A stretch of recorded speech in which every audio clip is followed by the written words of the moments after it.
டிஎன்பிசியில் ரிப்பீட்டடாக கேட்கக்கூடிய சம்ஸ் தான் பார்த்துட்ருக்கோம். ஆக்சுவலாக இது வந்து சிம்பிளிஃபிகேஷனில் 4th டைப்புங்க.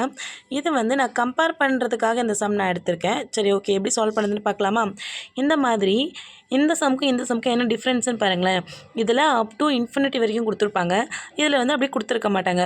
ஸோ இந்த மாதிரி இன்ஃபினிட்டி கொடுத்தாங்க அப்படின்னா உள்ளே என்ன நம்பர் இருக்கோ அந்த நம்பர் தான் ஆன்சர். இந்த மாதிரி இன்ஃபினிட்டி கொடுக்காமல் இருந்தாங்கன்னா அதுக்கு ஒரு ஃபார்முலா இருக்குது. ஸோ எப்படி போடுறதுன்னு பார்க்கலாமா?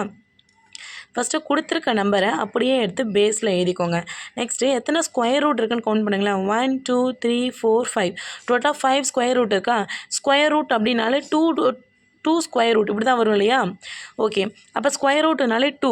அப்போ 5 ஸ்கொயர் ரூட் இருக்கிறதுனால 2வை வந்து 5 டைம்ஸ் எழுதணும். அப்போ 2 × 2 × 2 × 2 × 2 5 டைம்ஸ் எழுதிடுறோமா? மல்டிப்ளை பண்ணுங்கள். 2 2s are 4, 4 2s are 8, 8 2s are 16, 16 × 2 32. அப்போ 32வை வந்து 3யோட பேஸில் போடுங்க. அதுக்கு மேலே என்ன போடணுன்னா 32லேருந்து 1 மைனஸ் பண்ணி மேலே 31 போடணும். அவ்வளோதான். இங்கே உள்ள என்ன நம்பர் கொடுக்குறாங்களோ அந்த நம்பரை இங்கே பேஸில் போட்டுக்கோங்க. இங்கே 3 இருக்கிறதுனால 3 போட்டிருக்கேன். இன்கேஸ் இங்கே 8 இருந்துச்சுன்னா இங்கே 8ன்னு போட்டுக்கோங்க. ஸோ இது உங்களுக்கு கிளாரிஃபை ஆகிடுச்சான்னு பாருங்கள்.